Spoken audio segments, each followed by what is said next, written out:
Hello everyone, this is my YouTube channel The IELTS Insider and this is reading explanation of IELTS module. So this is for GT students. The passage name is Dress Regulations at Work. So हमने जब भी GT की reading करनी है कैसे करनी है, पहले हम 2-3 लाइनें रीड करेंगे एंड उसके बाद क्वेश्चन देख लेंगे. उसके बाद GT रीडिंग में जो क्वेश्चंस के आंसर होते हैं वो लाइन वाइज होते हैं एंड हमें पूरा जो है पैराग्राफ पढ़ना चाहिए क्योंकि आंसर्स जो हैं वो इजी होते हैं and we have enough time. जो पैसेजेस होते हैं वो भी बहुत छोटे होते हैं. So it start with dress regulations at work, मतलब काम पे कैसे ड्रेस रेगुलेशन, क्या ड्रेस के रिलेटेड रूल्स वगैरह हैं. योर कॉन्ट्रैक्ट में state that you need to dress in a certain manner और वियर अ यूनिफॉर्म. कहते हैं आपके काम का जो कॉन्ट्रैक्ट हुआ है उसमें मे भी आपको बताया गया हो कि आपने कैसे ड्रेस करना है, मतलब कैसे कपड़े पहने हैं एंड एक पर्टिकुलर मैनर में होने चाहिए. बेसिकली यूनिफॉर्म की बात कर रहे हैं वो. Your contract might also state that you need to dress smartly rather than specifying any particular garment. कहते हैं आपके कॉन्ट्रैक्ट में ये भी लिखा गया है कि आपने ड्रेस जो है स्मार्टली वियर करना है. As you might well have conflicting ideas of what counts as smart, you should ask your employer for clarification. कहते ऐसे आपको प्रॉब्लम हो सकती है कि क्या चीज़ें जो हैं वो स्मार्ट में काउंट होती हैं. तो कहते हैं अपने एम्प्लॉयर से बात करो, उनसे पूछो और इसके ऊपर क्लैरिफिकेशन लो. एम्प्लॉयर क्या हो गया? आपका मैनेजर, आपका बॉस. ठीक है. सो अभी हमने 2-3 लाइनें रीड कर ली हैं. अभी मैं क्वेश्चन देखूंगी किस टाइप ऑफ क्वेश्चन है मेरे पास. Also don't forget to subscribe my YouTube channel The IELTS Insider. So question 15 to 20 में क्या बताया है हमें? इंस्ट्रक्शन है कि हमने एक वर्ड का ही इस्तेमाल करना है. So one word only. It should be only word, कोई न्यूमेरिक फॉर्म नहीं मैं लिख सकती. 15 question says if employees are unsure what their company wishes them to wear for work, they should request dash. अगर कहते हैं वर्कर्स को अच्छे तरीके से पता नहीं है कि कंपनी कैसा चाहती है कि वो कपड़े पहने, तो वो कहते रिक्वेस्ट कर सकते हैं. They should request dash. So अभी हम देखते हैं इसका answer. So here it's written as you, मतलब आप वर्कर हैं, एम्प्लॉई हैं. Might well have conflicting ideas, मतलब कंफ्यूज हो. अनश्योर वर्ड उन्होंने अपनी फिलिंग द ब्लैंक्स में यूज किया है. अगर एम्प्लॉई अनश्योर है मतलब कॉन्फ्लिक्टिंग आइडियाज है of what counts as smart, भी कैसे कंपनी चाहती है कपड़े पहनने.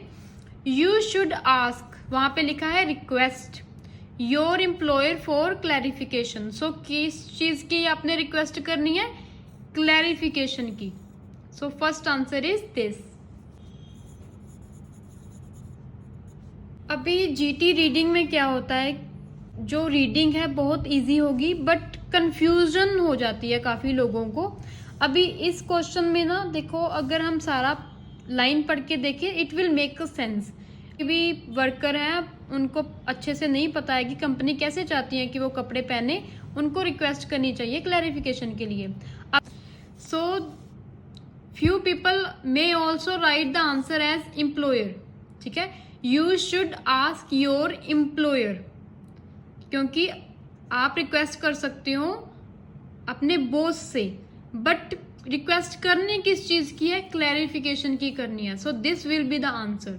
ऑल्सो अगर आपको क्वेश्चंस में कंफ्यूजन हो भी जाती है, उस वर्ड को पूरे सेंटेंस में पढ़कर देखो. Some companies offer their employees a dash. A dash means whatever the answer will be, it should be singular, क्योंकि वहां पे अ लगा है. अ मीन्स एक. कुछ कंपनीज क्या करती हैं? ऑफर करती हैं, मतलब देती हैं dash when they buy items to wear for work. So कोई भी अगर वो आइटम खरीदते हैं जो कि उनके काम के संबंधित है. Many employers means companies. Employer मतलब boss, employ means worker. Many employer that have a strict dress code, जिनकी एक पर्टिकुलर ड्रेस होती है. They choose to provide clothing और a discount on clothing. So ये क्या देते हैं? Provide means they offer. ठीक है. यहाँ पे लिख दिया एम्प्लॉयर, मेरे क्वेश्चन में है कंपनी, सेम थिंग है। सो क्या प्रोवाइड करते हैं, कपड़े देते हैं, और आ के आगे क्या लिखा है हमारा, discount. So this is the answer. या तो वो कपड़े ही दे देंगे, ठीक है, या फिर क्या दे देंगे, डिस्काउंट दे देंगे क्लोथिंग के ऊपर। आपको कंफ्यूजन हो जाती है तो अपने जो आंसर है उसको पूरे सेंटेंस में पढ़ के देखो, it will make a sense. Some companies offer their employees a discount when they buy items to wear for work. Words की हेरा फेरी है, बेसिकली मीनिंग सेम ही है। Employees who fail to wear protective clothing when required could be subject to dash procedures. अगर कोई भी worker है वो प्रोटेक्टिव क्लोथिंग नहीं पहनते हैं जब चाहिए थी, तो they could be subject to dash procedure. क्या प्रोसीजर होगा उनको? However, this is not necessarily compulsory for the employer and is a factor you need to consider when taking a job. कहते हैं ये एक वो चीज़ है, जब आपने जॉब लेनी है तो इस चीज़ को कंसिडर करना है, ये वो एक पॉइंट है। एंड इतना कोई ज़रूरी नहीं है किसी भी कंपनी के लिए कि आपको डिस्काउंट देना ही देना है उसने। प्रोटेक्टिव क्लोथिंग की बात है मेरे अगले क्वेश्चन में, तो यहाँ पे होगा answer, your employer can tell you to put on protective clothing and equipment such as gloves, visors, boots, etc. If you don't, your employer is entitled to take disciplinary action which can include excluding you from the workplace. कहते हैं जो आपका boss है, manager है, वो आपको बता सकता है कि आपने प्रोटेक्टिव क्लोथिंग पहननी है, कोई इक्विपमेंट पहननी है, जैसे कि ग्लव्स हो गए, शूज़ हो गए, बूट्स हो गए, कुछ भी। अगर आप नहीं पहनते, if you don't means if employees fail, worker fail हो जाते हैं पहनने के लिए, तो एम्प्लॉयर आपके खिलाफ डिसिप्लिनरी एक्शन ले सकता है, ठीक है, विच कैन, जिसके कारण वो आपको वर्क प्लेस से भी एक्सक्लूड कर सकता है, निकाल सकता है। सो क्या होगा, एम्प्लॉयर क्या लेगा उनके खिलाफ, डिसिप्लिनरी एक्शन। एक्शन को लिखा है वहां पे procedures. Employees who fail to wear protective clothing when required could be subject to action लिखा है पैराग्राफ में, यहाँ पे है procedures. Employees ought not to be in dash. Ought means should. Employees should not to be in dash because of protective clothing or equipment. Protective clothing या equipment के कारण employees को dash नहीं होना चाहिए। Of course, any protective gear has to fit or be appropriate for the situation. जो भी हालात होंगे उसके लिए जो भी आपको हेल्थ गियर दिया जाएगा वो कहते हैं सही होना चाहिए, फिट होना चाहिए।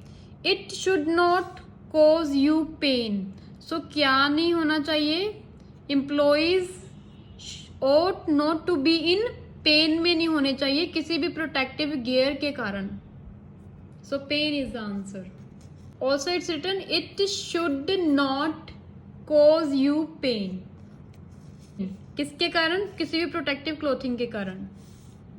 It is company's responsibility, जिम्मेवारी है कंपनी की कि मेक श्योर करना, इंश्योर का मतलब होता है मेक श्योर करना, पक्का करना, देखना, that there is a suitable place for the dash of protective equipment, भी कोई सही जगह है प्रोटेक्टिव इक्विपमेंट के लिए। Obligation to maintain protective clothing lies with the employer. Employer is also required to provide an appropriate storage space to keep the protective equipment in when it is not been used. So अगर हम protective equipment नहीं use कर रहे तो कहते जो boss है, जो एम्प्लॉयर है, उसकी कहते जिम्मेवारी बनती है कि क्या दे appropriate space। क्वेश्चन में लिखा है किस चीज के लिए स्पेस दे, स्टोरेज के लिए, रखने के लिए।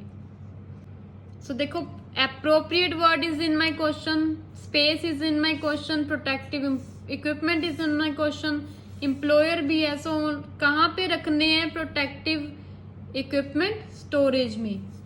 So it is companies responsibility. यहाँ पे देखो कंपनी लिख दिया, वहां पे लिख दिया employer, responsibility to make sure that there is a suitable place, वहां पे लिखा है अप्रोप्रिएट स्पेस, किसके लिए, स्टोरेज के लिए, प्रोटेक्टिव इक्विपमेंट की।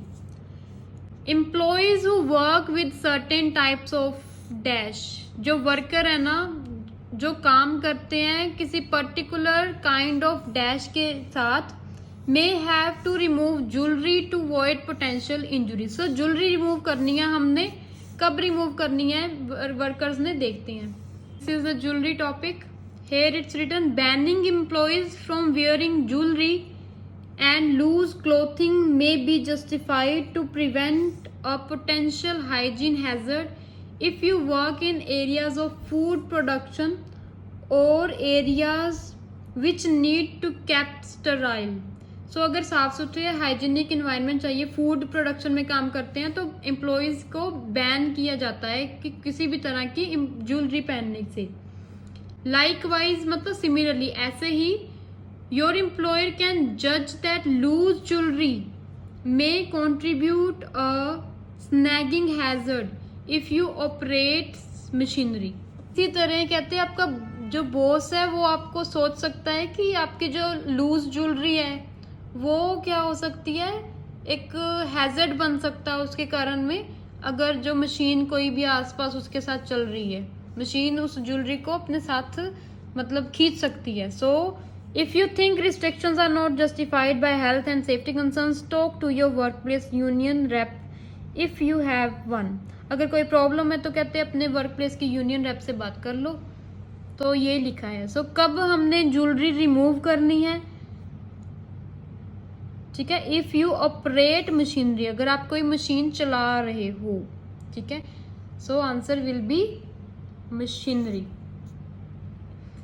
सो यहाँ पे फूड प्रोडक्शन जो है, कई बच्चे सोच सकते हैं ये आंसर आ सकता है, बट यहाँ पे देखो बैन ही है, बिल्कुल बंद है। Employees who work with certain types of machinery, so किसके साथ काम करते हैं एम्प्लॉयर्स, मशीनरी के साथ, may have to remove jewellery to avoid potential injuries. This was the GT IELTS reading explanation of dress regulation at work. If you like my video, please share and subscribe my YouTube channel, The IELTS Insider.